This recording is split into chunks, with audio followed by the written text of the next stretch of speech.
സൈജു ശ്രീധരൻ പുള്ളിക്കാരൻ എഡിറ്റ് ചെയ്തിരിക്കുന്നതും സംവിധാനം ചെയ്തിരിക്കുന്നതും പ്രൊഡ്യൂസർമാരിലും ഒരാൾ പുള്ളി തന്നെയാണ്. രചനയും പുള്ളി കൈവച്ചിട്ടുണ്ട്. ചെയ്തിരിക്കുന്ന ഒരു എക്സ്പെരിമെൻ്റൽ പടമാണ് ഈ പറയുന്ന ഫൂട്ടേജ്. അതായത് റോ ഫൂട്ടേജ്, നമ്മളൊരു ഹാൻഡി ക്യാമിൽ വെച്ചിട്ടുള്ള റോ ഫൂട്ടേജാണ് സിനിമയിൽ ത്രൂ ഔട്ട് ഉള്ളത്. ഫസ്റ്റ് ഹാഫിൽ ഒരാളുടെ ക്യാമറ കഥ പറയുന്നു, സെക്കൻഡ് ഹാഫിൽ വേറൊരാളുടെ ക്യാമറ കഥ പറയുന്നു, പടം തീരുന്നു, ശുഭം. വൈശാഖ് നായർ, ഗായത്രി അശോക്, ഇവർ ഈ കുറേ പേരെ പോലെ തന്നെ ഈ മിസ്റ്ററി കഥകളൊക്കെ എടുത്ത് വെച്ചിട്ട് അതൊക്കെ എടുത്ത് ഷൂട്ട് ചെയ്തിട്ട് അത് വെച്ചിട്ട് വ്ളോഗ് ചെയ്ത് മുന്നോട്ട് പോകുന്നവരാണ്. അപ്പോൾ അവർക്ക് തിന്നത് എല്ലിൻ്റെ ഇടയിൽ കയറാത്തതുകൊണ്ട് വെറുതെ ഒരു കാര്യമില്ലാതിരുന്നിടത്ത് ഒരു വള്ളി പിടിക്കാൻ പോകുന്നു. ആ വള്ളി പിടിച്ച് അത് എങ്ങോട്ട് കൊണ്ടെത്തിച്ചു, എന്താണ് സംഭവം എന്നൊക്കെയുള്ളതാണ് സിനിമ പറയണത്. മഞ്ജു വാര്യറുണ്ട്. മഞ്ജു വാര്യറിന് സംസാരം ഒന്നുമില്ല, പക്ഷേ ഒന്ന് രണ്ട് ഈ ഫൈറ്റ് മൊമെൻറ്റ്സ് ഉണ്ട്. അത് മിക്കതും ഈ പറയുന്നില്ലേ, ഈ റോ ഫുട്ടേജാണ്. നമ്മുടെ ഒരു ക്യാമറ നമ്മുടെ കയ്യിൽ വെച്ചിട്ട് ആ ക്യാമറ കൂടി കാണുന്ന കാഴ്ചകൾ. അതിൽ ഫൈറ്റ് സീക്വൻസ് വരുമ്പോഴേക്കും അത് ഭയങ്കര ലെങ്തി ആയിട്ടുള്ള ഷോട്ടുകളാണ് വരുന്നത്. സ്റ്റാറ്റിക് ആയിട്ട് ഒരിടത്ത് വെച്ചിട്ട് എടുക്കുന്നത്. പക്ഷേ അവിടെയൊക്കെ നല്ല ഫ്ലെക്സിബിളായിട്ട് കിടുവായിട്ട് പുള്ളിക്കാരി ഫൈറ്റ് ചെയ്തിട്ടുണ്ട് കേട്ടോ. പുള്ളിക്കാരി മാത്രമല്ല, ഈ സിനിമയിലുള്ള എല്ലാവരും. മെയിനായിട്ട് ഈ മൂന്ന് തന്നെയാണ്, പിന്നെ ഒന്ന് രണ്ട് പേരും കൂടി വരുന്നുണ്ട്.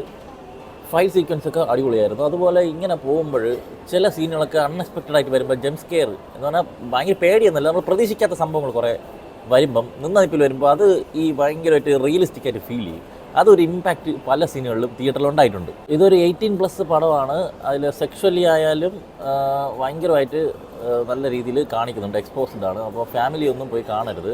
പക്ഷേ ഫൈറ്റ് വരുമ്പോഴേക്കും കുറച്ചുകൂടി റോ ആയിട്ട് അവർക്ക് ചെയ്യാമായിരുന്നു എനിക്ക് തോന്നി. കാരണം എന്തായാലും 18+ ആണ് സർട്ടിഫിക്കറ്റ്, പിന്നെ കുറച്ചുകൂടി ഇതാക്കിയാലും കുഴപ്പമൊന്നുമില്ലായിരുന്നു. അങ്ങനെ ഭയങ്കര ഇതിലൊരു വയലൻസിൽ അത്ര വലിയ ഇമ്പാക്റ്റ് ഉണ്ടായിട്ട് എനിക്ക് തോന്നുന്നില്ല. പക്ഷേ ഈ പറഞ്ഞില്ലേ, ഭയങ്കര റിയലിസ്റ്റിക് ആയിട്ട് നമുക്ക് ഫീൽ ചെയ്യുന്നുണ്ട് പലയിടങ്ങളിലും. അതുപോലെ സുഷിൻ ശ്യാമിൻ്റെ സ്കോർ കിടിലുമായിരുന്നു, സൗണ്ട് മിക്സിങ്ങും ഗംഭീരമായിരുന്നു. അങ്ങനെ കുറച്ച് സീനൊക്കെ തിയേറ്ററിൽ നല്ല ഇമ്പാക്റ്റ്ഫുള്ളായിട്ട് വന്നിട്ടുണ്ട്. പക്ഷേ കുറേ ഇടത്തൊക്കെ ഈ ക്യാമറ ഷെയ്ക്കാവുമ്പം ഈ വലിയ സ്ക്രീനിലല്ലേ നമ്മൾ കണ്ടുകൊണ്ടിരിക്കണം, ഷെയ്ക്കായി ഇങ്ങനെ തലകുത്തറ പോകണതൊക്കെ ഒരുപാട് സാധനമുണ്ട്. അതൊക്കെ കണ്ടുകൊണ്ടിരിക്കുമ്പം ഈ നമുക്ക് ഈ തലയൊക്കെ ഇങ്ങനെ കറങ്ങും പോലെയൊക്കെ തോന്നും. അങ്ങനെ കുറേ ഇടത്ത് ഭയങ്കര ഇറിറ്റേഷനായിട്ടും തോന്നിയിട്ടുണ്ട്.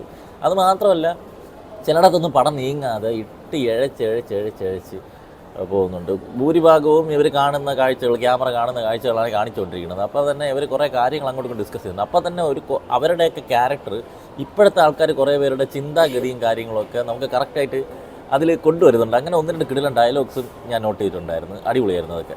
ഷിനോ സാനയുടെ ഈ സിനിമാറ്റോഗ്രഫി ചെയ്തിരിക്കുന്നത് അടിപൊളിയാണ്. അതുപോലെ അപ്പുണ്ണി ഷാജിൻ്റെ ആർട്ട്, പ്രത്യേകിച്ച് ഒരു ബോട്ട് പോലത്തെ ഒരു സാധനം കാണിച്ചിട്ടുണ്ട്. അതിനകത്തുള്ള ആർട്ട് വർക്കൊക്കെ നന്നായിട്ടുണ്ടായിരുന്നു. നല്ല ഒരു ഒറിജിനാലിറ്റി ഫീൽ ചെയ്യുന്നുണ്ടായിരുന്നു. പശ്ചാത്തലവും ഗംഭീരമായിരുന്നു.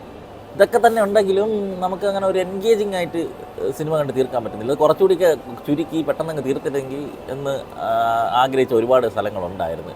എസ്പെഷ്യലി ഈ പറഞ്ഞ ഇറിറ്റേഷൻ വരുന്നില്ലേ, ഇങ്ങനെ ഇട്ട് ക്യാമറ ഇട്ട് കറക്കി മറിച്ച് നമ്മൾ വലിയ സ്ക്രീനിലല്ലേ ഇത് കണ്ടുകൊണ്ടിരിക്കുന്നത്, ഇത് തല ഇറങ്ങുന്നു. അതല്ല ഭയങ്കര ഒരു സംഭവം ഉള്ളതായിട്ട് എനിക്ക് ഫീൽ ചെയ്തില്ല. പക്ഷേ ഒരു ശ്രമകരമായിട്ടുള്ള ഒരു അറ്റംപ്റ്റ് ആയിരുന്നു. ഒരുപാട് കഷ്ടപ്പെട്ടിട്ടുണ്ട് കേട്ടോ അവർ. ഇപ്പോൾ ഈ പറയുന്ന വൈശാഖ് ആണെങ്കിൽ ഇവരൊക്കെ ഒരുപാട് കഷ്ടപ്പെട്ടിട്ടുണ്ട്, നല്ല പണിയെടുത്തിട്ടുണ്ട്, നല്ല രീതിയിൽ പരിക്കും പറ്റിയിട്ടുള്ളതായിട്ടാണ് എനിക്ക് തോന്നിയിട്ടുള്ളത്. ഒരുപാട് മെനക്കെട്ടിറക്കിയ ഒരു പടമാണ്, ഒരു പരീക്ഷണമാണ്. പക്ഷെ പരീക്ഷണം കുറച്ചുകൂടി നല്ല രീതിയിലാവായിരുന്നു എനിക്ക് തോന്നി. ഇതിപ്പം കണ്ടില്ലായിരുന്നെങ്കിൽ ഭയങ്കര നഷ്ടമായി പോയാൽ. അങ്ങനെയൊന്നുമില്ല, ഒരു പരീക്ഷണം അതിൽ ഒരു പരിധി വരെയൊക്കെ വിജയിച്ചിട്ടുണ്ട്. കുറേയൊക്കെ നന്നാക്കാമായിരുന്നു എന്ന് തോന്നിയ ഒരു സിനിമ. എന്തരാ വരട്ടെ.